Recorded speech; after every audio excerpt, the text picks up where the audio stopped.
I was feeling stressed about completing these paintings today, so I went with my usual go-to fix for how to solve getting stuck on a painting, whether I've been working on it for too long, or when I just hit a lull or a soft spot that's not working out for me with the painting process.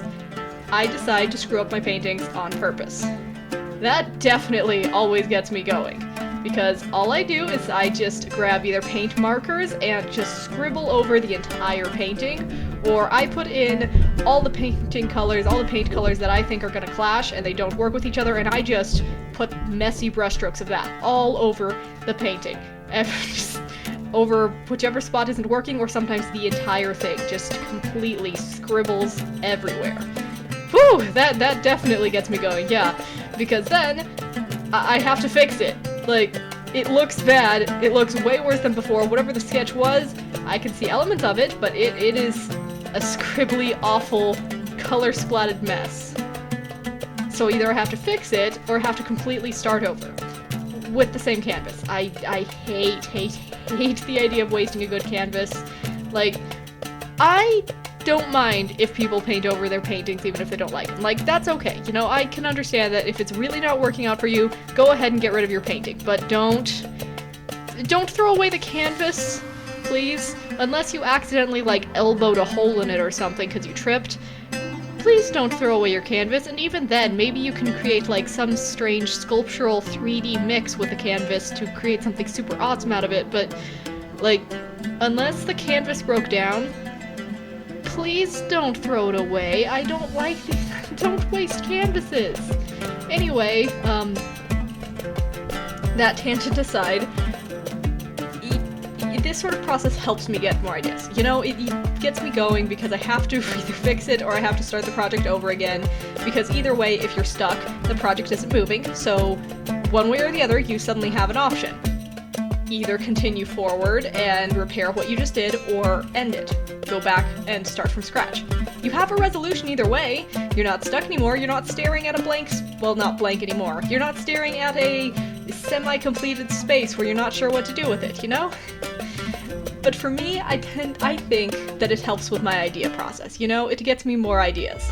I wouldn't have been as creative with the placement of this coral on this monster shrimp piece if I hadn't started by just getting a paintbrush, loading it up with some acrylic paint, really damping it down with, like, mediums and water so that it's easy to splat, and just flicking the loaded paintbrush onto the wood here. And I just let the splats go wherever, and it formed a trail, multiple trails, that I could follow and trace into the shapes of coral. Now, whatever I came up with on my own, I don't think I could have been as creative with how the branches reached upwards, how they arced upwards on my own. It might have been less unpredictable, and a lot of natural things like coral, like a lot of tree branches, they look more unpredictable than a lot of us paint or draw, because you get into a rhythm of things and you start making repetitive, repetitious motions, and it feels really good until you look at it and you realize that you made a pattern out of the tree, and trees aren't supposed to look that, you know, symmetrical. Even they're very tangled. Like, honestly, a lot of tree branches, not all trees, obviously, but there's a lot of trees that their branches look like the most tangled bird's nest-like thing ever. And if you get into too much of, like, a relaxed rhythm, it doesn't look as chaotic as it's supposed to be. It doesn't look as natural as it's supposed to be. Nature has random gaps where you don't think it makes sense, but it made perfect sense for the wind to flow through there. And nature has, like, random clusters that you'd think would knock things over or make them off-balanced and heavy. And sometimes it does, but for the most part it works out fine. You don't get that unless you add a certain level of, like, randomness. And so I find sometimes this method to also be helpful with the random for things like the paint spots and the coral. Like, I needed something to be able to help ease me out of that, you know? As well as help relax me from the stress. So this process for me helps me also to get out of the headspace that I need to make something that suits others, whether it's like their wants, their needs, their preferences, and proclivities. I do say, like, proclivities. Funny word. Sounds a bit flowery and fanciful, at least to my mind, because it's like it has so many eyes, you know? Like proclivities. Ugh. But I think that it's a great word for this because, honestly, people's desires and what they think you have to do and what they think would be bad for you to do are ever changing, and people don't, honestly, they don't really know what they want entirely. Like, they may one day decide, or they might tell you they don't want, like, things that are too scary, or things that look, like, ugly, maybe, and they just want everything to look prim and perfect, and then you find out that one of their favorite movies is, like, Coraline. It's like, you said you didn't like scary. Yeah, but I said I liked cute, and some of the style of some of the things Leica Studios makes, and it's like, okay, but based on the description. So you honestly can't just take people at their word about what they like or what you need to do, and honestly, you shouldn't be judging off of that metrics anyway, you know? You shouldn't judge yourself off of other people's metrics of what they prefer. Like, I scribbled on this, so, or what, you know, or what they think your process should be, because there are many, many, many different advice and tutorials on how to do a process, how to get out of, like, a slump, what is the most effective way to manage your time and best way to generate ideas on the fly, and all of those, and, like, vast majority of those tutorials are legitimate. A lot of them have good advice, in my opinion, but also a lot of them have contradictory advice. And some advice that appears contradictory on the surface, but really they're all just different tools for, like, your toolkit. You wouldn't use, there are many different, like, there's angled carving tools, there's cupped carving tools, tons of things, but you wouldn't use a single tool for every incident.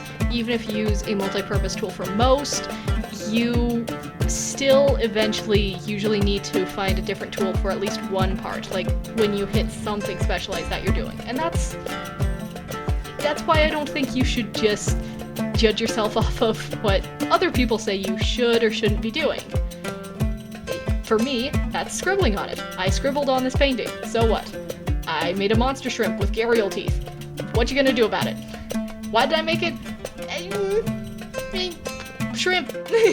Shrimp! Shrimp and blood coral. Teeth.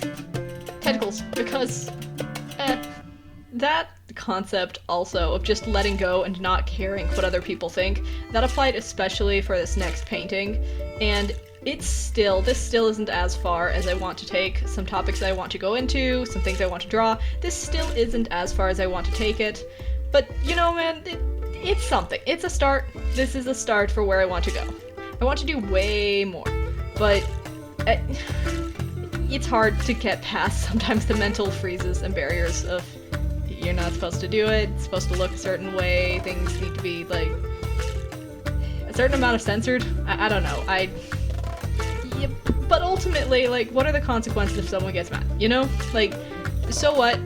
You made a thing, I made a thing, and in this case, this thing is, yeah, two monsters ripping each other apart. You know, that's what I wanted. That's what I felt like. That's the image I had in my head, and you know what? It doesn't work without the blood. It doesn't work without me putting that there. Like, so what if someone gets mad, you know? Even if, because it's one thing to hear someone else say it, and it's one thing to see it and go, oh, well, that's actually really tame, it's not that big of a deal, or even if it is something that's a bit more extreme, where a lot of us are artists and go, oh, well, yeah, no duh, they can do that, it's fine. I think it's more helpful of a process, rather than seeing someone else and then applying that to someone else, to just apply it to yourself. And I'm working on doing this as well, which is, instead of, oh yeah, of course they can do that, of course they won't get consequences, just think about it for yourself. Of course you can do it. Of course I can do it, you know? I meaning you who's listening, I meaning also myself. I can make whatever I want. Of course, I also need to make whatever I want in order to be creative and to be fully fulfilled in my craft. Of course, I am not, like... Of course, I can look at whatever the consequences are going to be. So what if someone gets mad about the fact that there's blood? So what if someone gets mad about the fact that there's two monsters, that there's two creatures, and they're killing each other? Yeah, I don't care. It's art. They're going to rip each other apart. That's the way I saw it in my head. Yeah, this is what I needed at this time. This is what I needed to draw. And it's good. And so, there's also a complaint, like, but it's blood. Like, is that okay to draw? Most people out there don't have a problem with this, but there's some out. I feel like there's some other people out there that, just like me, might have grown up in an environment or like dealt with a lot of not being told that certain things shouldn't be in art, and that includes blood, gore, organs, etc. And other things, a lot of other things that frankly are actually fairly tame. But so what if it's blood, you know? Whatever. Honestly, whatever. There's plenty of paintings since the history of whatever that has had blood in it, that has gore. Let's be honest, that has had violence, even going as far back as some of the oldest cave paintings you can find. What are they? Well, they're paintings of people hunting, and is it bad or profane or anything like that? No. It was actually something beautiful, you know, it was something to help them. It was something that was like spiritually important to them, to be able to make sure that their hunt turned out okay, and that's wonderful. And yeah, that might not be something that everyone does, like, that might not be something that everyone applies to themselves nowadays, and again, because of growing up weird stuff, some people might have said, oh, but I mean, it's a thing of them hurting animals, that's awful or evil. It wasn't made with evil intent, you know? And I think that intent goes a lot into this. If you're making something because you're just truly expressing your emotions and you're expressing what's inside of you, that you just need to get it out, I don't think that doing whatever is bad. You know, I don't think that drawing whatever you need to is going to be that bad, and for me it's this right now, you know? Just so be it. Good art doesn't come out of restrictions. Good art, like the most memorable art, is usually whatever the artist just went full hog at with everything inside of them, irregardless of what everyone else was doing or thinking. Because it's real, and it's genuine. And you know what's the things that impact us the most? It's the times where we just see another genuine, real person on the inside of their creation. Even if it's something that looks really, really polished and looks really nice, you know what you end up remembering? Between two polished works? You remember the one that made you feel something. You remember the one that, like, interacted with you as a person, connecting to whoever this other artist was. And the one that you don't remember is the one that technically looks very good, all the shapes are in the right place, everything's very visually pretty, and there's nothing wrong with it. And also, because of that, the subject material was so boring and there wasn't very much emotion in the piece, and you think it's pretty and you forget it after a day. Like, the best art comes from you bearing a part of your soul into whatever you're doing. In my opinion, you know? And honestly, that's part of why I like figuring out how to loosen up my mind like this, and it's why I like, in a lot of my artwork lately, but honestly, a bit forever, why I like using scribble strokes.